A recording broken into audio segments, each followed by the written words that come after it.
अस्सलाम वालेकुम। उम्मीद करता हूँ आप लोग खैरियत से होंगे। हाजिर हूँ एमएफ इंग्लिश सेंटर से। तो आज से कुछ दिनों पहले या कुछ टाइम पहले मैंने एक वीडियो अपलोड की थी कि किस तरह से जो है वो बजट बनाएं और पैसों को सेव करें। यानी ये जो पैसे हम सेव करते हैं ये हमारे दोस्त बन जाते हैं हमारे बुरे वक्त में। यानी जब भी मुश्किलात होती है तो हमें ये पैसे फिर इस्तेमाल कर सकते हैं और दोस्त की तरह काम आ जाते हैं। तो फिर बहुत से बच्चों के जहन में ये सवाल उठने लगा कि सर हम तो कोई जॉब करते नहीं है, हम जो है वो स्टडी करते हैं, तो हम किस तरह से बजट बना सकते हैं, क्योंकि हमें तो ना ही 25,000 मिलते हैं, ना ही 10,000, ना ही 15,000। क्योंकि अगर इतने पैसे हमें मिलेंगे तो फिर जो है ये पैसे खर्च करने में पूरा महीना गुजर जाएगा हमारा। पढ़ने का तो फिर टाइम ही नहीं मिलेगा, क्योंकि इतनी बड़ी रकम खर्च करने के लिए कोई तरीकेकार भी तो होता है ना, कोई हमें जाना पड़ेगा, फिर घूमने फिरने खाने पीने फिर ही खर्च हो सकते हैं, वरना तो हम तो कुछ महीनों में काफी पैसे जमा कर लेंगे। तो मोस्टली जो बच्चों को पॉकेट मनी मिलती है वो 1,000 से शुरू होकर 5,000 तक जाती है, या थोड़ा अगर ज्यादा भी चली जाए, अगर किसी को मिलती हो तो ज्यादा भी जा सकती है 5,000 से। तो इन 1,000 से लेकर 5,000 तक में हम कैसे सेव करें।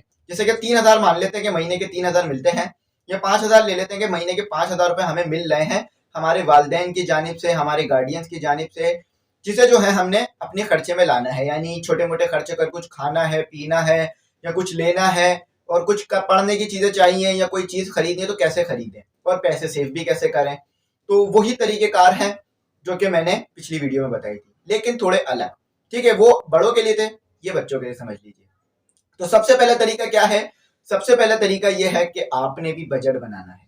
ठीक है, देखिए अगर आपको 5,000 मिल रहे हैं तो आप 500 रुपए तो कम से कम सेव कर ही सकते हैं महीने के, या 1,000 रुपए। और अगर कोई बच्चा ज्यादा ही जो है वो सेविंग के लिए, सेविंग अगर उसकी ख्वाहिशात में से एक चीज है, तो फिर वो जो 3,000 भी सेव कर सकते हैं 5,000 में से।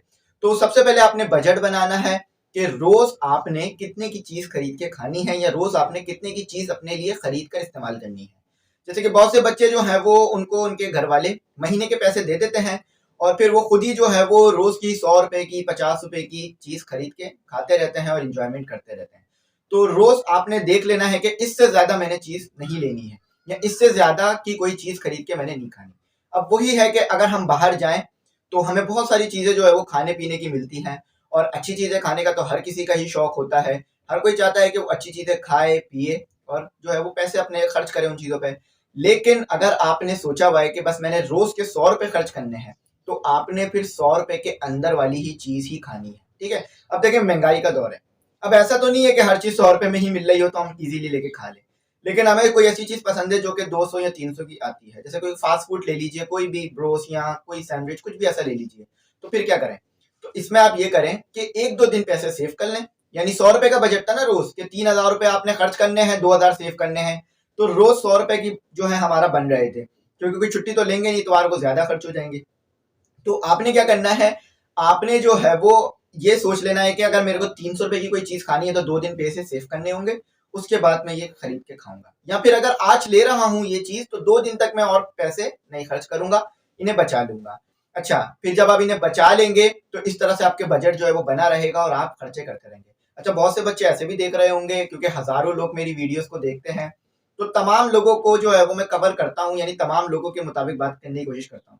अच्छा, बहुत से बच्चे ऐसे भी देख रहे होंगे कि जिनको तो सिर्फ मिलते ही रोज के 100 या 50 रुपए हैं, रोज के, यानी डायरेक्ट महीने के नहीं मिलते, क्योंकि बड़े जो है वो डायरेक्ट बच्चों को पैसे यूं भी नहीं देते कि वो डायरेक्ट एक साथ ही खर्च ना करते पूरे 3,000, या घुमा ना दे। ठीक है, फिर क्या करेंगे, पूरे महीने फिर वो अलग से देने पड़ जाएंगे।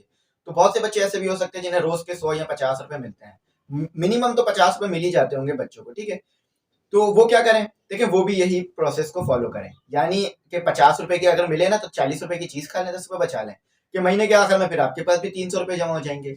इसी तरह से अगर आप पैसे जमा करते रहेंगे तो इंशाल्लाह आप देखेंगे कि आपके पास भी कुछ पैसे बच जाएंगे। अगर खुदा ना खास्ता आपके घर में कोई बीमारी आ जाए, या कोई बीमार हो जाए, या अम्मी अब्बू को एकदम से जो है वो पैसों की नीड हो जाए, तो फिर आपके पास कुछ सेविंग होगी जो कि आप अपने अम्मी अब्बू को दे सकते हैं और उनके जो है वो मदद कर सकते हैं।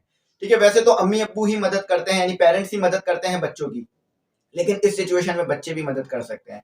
और इससे भी पता चलता है कि बच्चे ने वाकई ही पढ़ कर लिख कर कुछ सीखा है, और अपने माँ बाप की जो है वो फिक्र करता है, उनके बारे में जो है वो सोचता है। वो सिर्फ ये नहीं सोचता कि हमने किस तरह खर्च करना है, बल्कि वो ये भी सोचता है कि किस तरह बचाना है, किस तरह खर्च करना है, किस तरह माँ बाप के लिए पैसों को जो है वो संभाल के रखना है, ताकि बुरे वक्त में इनका इस्तेमाल हो सके। अच्छा, जो आप अपने पैसे अपने वालिदैन को देंगे उनके बुरे वक्त में, तो फिर वो जब उनका वक्त अच्छा आ जाएगा तो वो आपको उससे डबल वापस कर देंगे। यानी खुशी में। ऐसा नहीं है कि आपने अगर उन्हें 50,000 5,000 दिए थे तो आपने से बोलना कि नहीं अब आप मुझे ना 25,000 ही दीजिएगा, 10,000 नहीं, बल्कि वो खुद अपनी खुशी में आपको देंगे, या फिर कम से कम आपके 5,000 तो आपको वापस मिल ही जाएंगे जब उनका जो है वो टाइम अच्छा हो जाएगा और वो अपनी परेशानियों से निकल जाएंगे।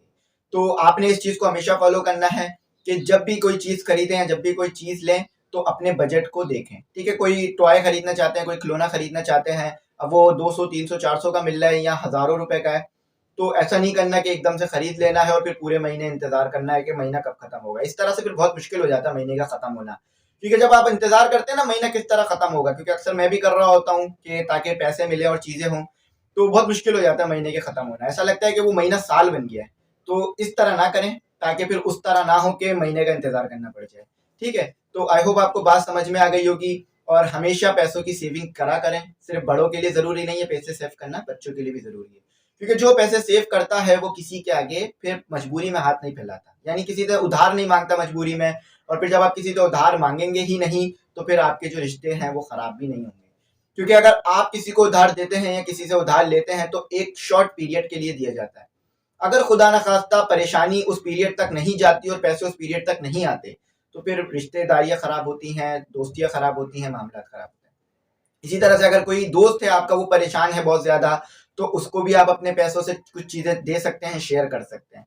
तो ये तमाम चीजें मैंने इसलिए बताई क्योंकि मुझे जो है वो लगता था कि बच्चों के जहन में ये भी सवाल होगा कि सर ये बड़ों के लिए था, हमारे लिए भी कुछ इस बारे में बात करें। क्योंकि 5-6 मिनट की वीडियो में अगर किसी का भला हो जाए, कोई ऐसी बात मैं किसी को बता दूं जो कि मेरा खुद का एक्सपीरियंस हो, तो इसमें कोई बुराई नहीं है। क्योंकि जो इंसान नसीहत से सीख लेता है फिर उसे अजियत का सामना नहीं करना पड़ता। देखिए 2 तरीके से इंसान सीखता है, या तो नसीहत से या तो अजियत से। नसीहत से क्या कि मैंने कोई बात की, आपने मेरी वीडियो देखी और कुछ सीख लिया और फिर जिंदगी भर उस पर अमल करा और जिंदगी में फायदा उठाया। लेकिन मैंने कोई बात की, आपने नहीं सीखा, या किसी ने भी कोई बात की जनरल वे में देखा जाए और आपने नहीं सीखा, तो फिर अजियत उठानी पड़ेगी। जैसे कि किसी ने बोला कि उस प्याले को मत छूना, एक स्टील का प्याला है, मत छूना, गर्म है। नसीहत की उसने आपको कि गर्म है मत छूना, आपने नहीं माना। आपने कहा अच्छा ऐसी शायद बोल रहे होंगे, ऐसा कुछ नहीं होगा, आपने छू लिया, फौरन छूते ही हाथ जला, आपको अजियत हुई। फिर आपको समझ में आ गई कि वाकई ही इस प्याले को छूना नहीं है वरना हाथ जलेगा। तो ये था नसीहत और अजियत का फर्क। तो नसीहत से समझ जाएंगे तो अजियत से बच जाएंगे, और अगर अजियत से समझेंगे तो फिर नसीहत को ही आप मानेंगे कि नसीहत ही ठीक थी।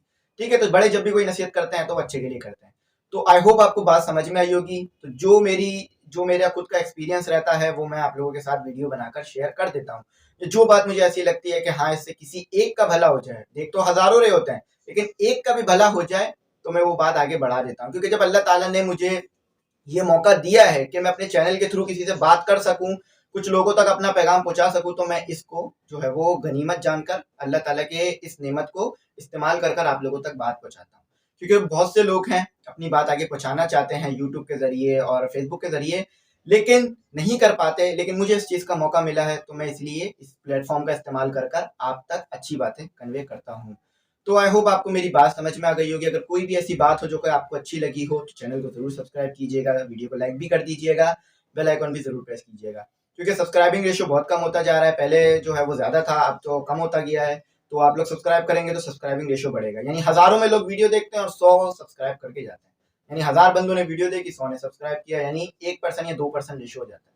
ठीक है आकर, तो आई होप आपको बात समझ में आई होगी। थैंक्स फॉर वॉचिंग, अल्लाह हाफिज, दुआ में जरूर याद रखिए।